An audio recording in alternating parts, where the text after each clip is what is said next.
What's up, everybody? It's Soren Baker here on Unique Access Entertainment. As always, please hit that subscribe button. It's right down there and it's free. That enables us to keep coming to y'all as often as possible with as many interviews as possible, as many first and 15ths as possible, great debaters, and all the other things we bring to you here on Unique Access Entertainment. So please hit that subscribe button, like our content, share it, talk about it, be about it, each one, teach one. We appreciate your support and getting us this far. And if you haven't already, please join as a member.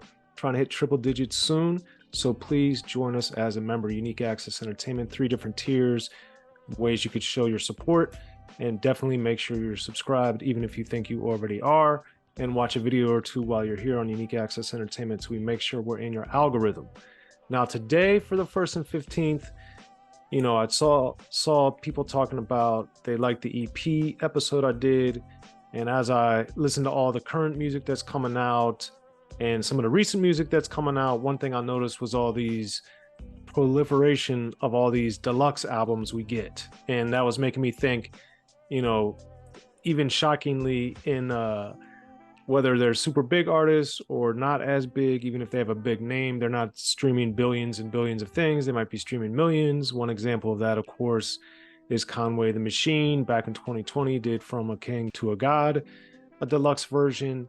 And it also made me think of a quirky deluxe version because like Conway's came out a couple months later, but when Big Sean did his Detroit 2 in 2000, which made me think of the Conway and Big Sean in 2022 put out the Detroit 2 deluxe version. So that was a big gap of time, which of course is unusual. Most of these deluxe versions come out a little bit later, and most of them, of course, live in a digital space only, which that made me think back to what we're here to talk about, the lecture at hand, which is double albums. Now, double albums, I remember having very mixed feelings of. So as we talk about a lot of the ones today, these are mostly ones that I really, really like or I thought were great. And of course, there are more. But I wanted to highlight kind of the stuff that was going on with deluxe albums and also break down some of the interesting ones, noteworthy ones, or ones that I just happen to like. And a lot of them are clustered together, as you may recall, and as you'll notice once we get going through these. Now, the first one that I know of that gets billed as a double album was, interestingly, a double album on vinyl only. And this is DJ Jazzy Jeff and the Fresh Prince's He's the DJ, I'm the Rapper. Came out in 1988 on Jive Records. To me, it's a great album from the greatest year in rap history, 1988. But if you had the cassette, it was a single cassette. If you had the CD, it was a single CD. But if you had the vinyl, it was a double vinyl. So to some people, or if you want to look at it, at least vinyl-wise, it was a double album. And there's a lot of great stuff on there. There was A Nightmare on My Street, Brand New Funk, which is my favorite song on there, and one of my favorite all-time DJ Jazzy Jeff and the Fresh Prince songs. But of course, they had The Parents Just Don't Understand, which was a smash hit and really catapulted them to stardom after Girls Are None But Trouble from Rock the House got big. Parents Just Don't Understand was kind of a same vein type of thing and really showed the Fresh Prince, aka now, of course, much better known as Will Smith, his storytelling prowess. And then we get to Live at Union Square, November 1986. Now, man, of course, I wasn't even a teenager at that point yet, so I wouldn't have been able to go, being from Maryland, to get to Union Square as a preteen. But man, just that recording really made me admire the turntable wizardry of Jazzy Jeff and appreciate Will Smith as an MC, moving the crowd, being a master of ceremony. Amazing, amazing, amazing. And then The Human Video Game was another song on He's the DJ, I'm a Rapper I really liked. Ready Rock C, of course, is showcased on there, and that's beatboxing, which was his forte. And something that I miss, of course, interviewed Dougie Fresh. You can check him out. There's a link to one of my interviews with Dougie Fresh on Unique Access Entertainment. But beatboxing back in the late 80s, of course, was somewhat significant, and people did it often on the records. And Ready Rock C was one of the people I thought always did a great job, so I wanted to make sure to shout him out. And for a long time, rap didn't really get back into the double album thing, and arguably He's a DJ, I'm the Rapper wasn't even a double album either. But one that really, really, really gets overlooked for a variety of reasons, which I think is not only a shame, but also why I do what I do here on the First 15th, is the Down South Hustlers, orchestrated by Master P and put out with No Limit Records and Priority back in 1995. Now, Bouncing and Swinging is the album, and I remember a double album compilation from Master P in 95 had me scratching my head. I knew who he was. I knew it was gaining traction and momentum, but I thought it was an ambitious thing. But Stick and Move by the Dayton Family is on there. You can check some of my interviews with Bootleg. There's a link to one of them right there. 8Ball and MJG was on them with F Them Ends. And, you know, Master P, of course, Players from the South with Silk the Shocker and UGK. So there's a lot of great things, but this was when the compilations were big in this mid-90s era of the record labels really embracing rap, but also realizing, especially Priority at the time, realizing that, man, we can sell a lot of these compilations and move major units, but then also the Dayton Families of the world, the UGKs of the world, the Master Ps of the world, the No Limits of the world also realized by having these different groups from different parts of the country on your project could really help you gain new fans and spread the word. So you got Dayton Family, Flint, Michigan, 8Ball and MJG, Memphis by way of Houston, or Houston by way of Memphis, I should say. And then you got UGK, Port Arthur, Texas, and Master P, Silk the Shocker from, at the time, Richmond, California by way of New Orleans. So there's all different regions, styles, sounds, all kinds of different things going on the Down South Hustlers, Bouncing and Swinging. But that to me is where we start to get this avalanche of the double album phenomenon that really kicks off a year later, of course, with Tupac with the All Eyes on Me. And, you know, it's his last album that he was released when he was alive, unfortunately, before he got murdered. But everybody knows this is what really kicked it off on a major level, in a major way. But this album has so many amazing songs: Ambitions as a Writer, How Do You Want It, To America's Most Wanted, with Snoop Dogg, of course, California Love, the remix version, I Ain't Mad At Ya, and one of my favorite album cuts, Picture Me Rolling, thanks in large part to CPO, rest in peace. Thankfully, I had a chance to meet him and talk to him several times over the years. Exhibit and I interviewed him when we were doing our open bar radio show on K-Day. So, man, CPO, rest in peace, and Picture Me Rolling is one of my favorite guest appearances that he ever did.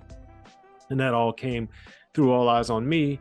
And next up, of course, the next album that really made, I think, the world pay attention to the rap double album phenomenon was Life After Death by the Notorious B.I.G. Came out in March 97, just a couple weeks after he was killed, unfortunately. And this album also has no shortage of phenomenal material on it. Of course, there's Hypnotize, but then you get into some of these other cuts like Kick in the Door, What's Beef, the B.I.G. interlude, where Biggie basically covers Schoolie D's PSK. There's an interview I did with Schoolie D. You can definitely check that out. And, you know, More Money, More Problems was a big song. Notorious Thugs with Bone and Biggie was amazing. Going Back to Cali, where Biggie kind of reimagined LL Cool J's song of the same name. And of course, one of the best amazing songs on Life After Death is 10 Crack Commandments, which just a masterpiece. So 1997, which is when Life After Death came out, had two other super prominent double albums. And this is also helping to open this floodgate that I was excited about, because it was always getting more music, but then also, of course, like everything has its pros and cons. But two other great ones that came out in 1997, of course, Wu-Tang Forever, which was not only a double album, but was essentially 3.5-4 years since Enter the Wu-Tang 36 Chambers had come out. But we got reunited, we got It's Yours, and of course Triumph. And this was such a huge song and an amazing example of the Wu-Tang's prowess. And it also makes you think, like, man, every album Wu-Tang could have done, because there's so many of them, could be a double album. And we got to see also some of the other producers in the Wu-Tang Clan camp start getting more and more work. So that was a good thing. Bone Thugs and Harmony also came out in 1997 with The Art of War. And this is one of, if not my favorite Bone album. They got Look Into My Eyes, If I Could Teach the World, and of course Thug Love with Tupac. So Biggie and Tupac both had Bone or worked with Bone on albums or on songs that came out in 1997 on these different albums. And Thug Love is one of my favorite collaborations that Tupac ever did. And that's just an amazing, amazing song. And I really love it. And I just remember when I heard it the first time, just being blown away. Now, not to be outdone with all these double albums coming out, we got something that really surprised me, which was Eightball's Lost. Now, of course, this came out in 98, but Lost is actually a triple album, even though two of the discs, you know, back when this was being released on CD primarily, Lost had 3 discs. The first 2 were 8-Ball, and then the third was like a Suave House compilation. But so many things shocked me about this Lost project. One, this was 8-Ball's first album after coming off of 8-Ball and MJG. He and MJG were releasing solo albums. No More Glory, of course, by MJG is a phenomenal project, but that was a single album. Then you get Lost, 8-Ball, triple album, debut solo album, and coming with 3 discs, but really 2 with a Suave House compilation. But, you know, Pure Uncut is on there, Masterpiece, Silk to Chakra, Mystical, and Psychodrama. Shout out to Buck. You can check out Buck from Psychodrama on Unique Access. There's one of the great interviews he and I did together. And the other thing is this bonus CD, I really appreciated it because as Rap-A-Lotta did with Do or Die, it seemed like Suave House was going to really get into the Chicago market because they had songs with Psychodrama, who was signed to Suave House, but then of course Crucial Conflict is on this bonus disc as well. So it was just an exciting time that so much music was coming out, so much of it was good, and then so much of it was forecasting, foreshadowing, and advertising these other things that were allegedly coming down the pipeline, some of which came, some of which didn't. But there was always that element of surprise, which not coincidentally was E40's double album. And man, Hope I Don't Go Back, you know, to Selling Yayo, that was not only a great song, but also hilarious. The way that he flipped that sample and that chorus, I thought was hilarious. Then Broccoli, for those that know, you know that song as well, and how that kind of plays into a song that came out much later by our boy Drum. But, you know, E40 was one of these guys that always was extremely prolific and was exactly the type of artist you would expect Hope and Imagine would have a double album. So when he did it, I was excited because we're getting artists that aren't these quadruple platinum dudes, but this is E40, a street dude that's going gold and maybe platinum. But hey, I'm in this game too, and I can put out a double album, and my fan base is going to support me, which they did with the element of surprise. So, you know, this 1997, 1998 run that we had with this explosion of double albums by all these major artists, I thought was going to be somewhat of a normal type of thing, but then it slowed down a bit. So I heard different things, don't really know the real reason or the actual reason, but one thing I do think is it is a lot of music to consume, and even if you are a huge artist, that's still a lot of material that you got to go through, know, and then an artist, of course, back then the recording technology was extremely different. Studios were much more expensive and everything was much more cost prohibitive, so that plays into it too. And of course the fans back in this era where we supported the artist by actually buying the music instead of streaming it, it was just a different setup, a different set of rules, a different set of operations. So very, very different, but a lot of different things were going on. But then Jay-Z entered this realm in 2002 with the Blueprint 2, The Gift and the Curse. Now, when Jay-Z did it, again, I thought it was interesting because it had been a layoff to a large degree from these double albums. And then Jay-Z kind of did it following up by what many people believe is his best album with the Blueprint 2. And one of my favorites on there is an album cut, The Watcher 2, which has Dr. Dre and Rakim essentially using the same music by and large that Dr. Dre used on the 2001 album with The Watcher. But now you got Jay-Z added, you got Rakim added, so of course that's an amazing And then the most famous songs, of course, you got the '03 Bonnie and Clyde with Beyonce, Jay-Z's future wife on there, and then the Excuse Me Miss song. So, Jay-Z was not shy and never has been, but came back in with a vengeance. But the following year is one that really surprised me and I was excited for, but also disappointed because in a lot of ways it spelled the end of what I think is the best rap group ever, which is OutKast with Speakerboxxx Love Below in 2003. Of course, you had The Way We Move and Hey Ya, but as everyone knows that knows Speakerboxxx Love Below, it's really Speakerboxxx Big Boy's album and the Love Below Andre 3000's album. And their best collaboration, of course, was the Roses song, which I thought was one of the best songs. It had an amazing video, of course, and it really showed what a magical pair that Andre 3000 and Big Boy are. And it really showed what made OutKast what it is, which to me is the best rap group ever. But, it wasn't to be long-term, and Speakerboxxx Love Below was, in a lot of ways, even though we got the Idlewild soundtrack, which is very underrated, so definitely check that out if you haven't listened to it ever or in a while, because when you go back and listen to it, I remember thinking at the time, man, people are really sleeping on this, but it's a great project, so definitely check it out. But as far as Speakerboxxx Love Below, again, kind of like the Jay-Z, then we get the OutKast. It leads into Nas with Street's Disciple in 2004. So although they had slowed down, the double albums were still coming out there. And of course, there are others that have been released, MP The Last Dime by Master P and a bunch of others. But I'm highlighting some of the more high-profile ones that I think are more interesting for a variety of reasons. But Street's Disciple, it's a lot of great material on there. Of course, it's very long, but the title track, Nas is with his dad, as he is with Bridging the Gap, one of the singles on there. But the unauthorized biography of Rakim, the UBR, I thought was amazing. The Virgo with Ludacris and Dougie Fresh, back to beatboxing. Dougie Fresh is amazing on there. And then the Thief's theme, which I was glad that was on there just to add some extra heft to Street's Disciple, really showcasing Nas at his brilliance. And then that was 2004.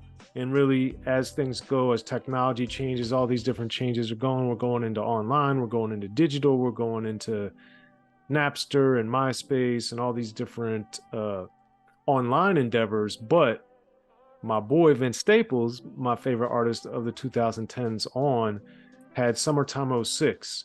This came out in 2015 via Def Jam. And this, to me, was the signal, I should say, that the double albums are still alive and well. And, I think Vince Staples is a top tier artist and definitely deserves more shine. But Lift Me Up, North North, and CNB are three of my favorites on there. Two of them, of course, are singles two of his bigger singles and have videos. But Vince shines throughout Summertime '06, and Coming Off Hell Can Wait really showed Vince's just artistic genius, and the fact that he was able to hold down, a number of songs, a number of different sounds and styles. He's just an immensely talented individual. So that being said, it's exciting because when we look back, we had all these great EPs. You can check it out in the link there. But we also have these great double albums. So some artists were flipping stuff out, making them fast, and just keeping product out there back when it was physical product. And then the double albums came in and did kind of the opposite, which is put a lot of material out, and the consumer, supported it by and large, as we see from a lot of these albums going gold, platinum, double platinum. And the other trick back when SoundScan was a thing is that, when you look at Down South Hustlers, or you look at All Eyes on Me, or Life After Death, the trick that a lot of people don't understand, don't realize, or forget is when you're dealing with gold and platinum, gold was 500,000 shipped, not bought, but shipped, meaning 500,000 are in record stores. They're shipped to the stores. And then the million was shipped, and that was platinum.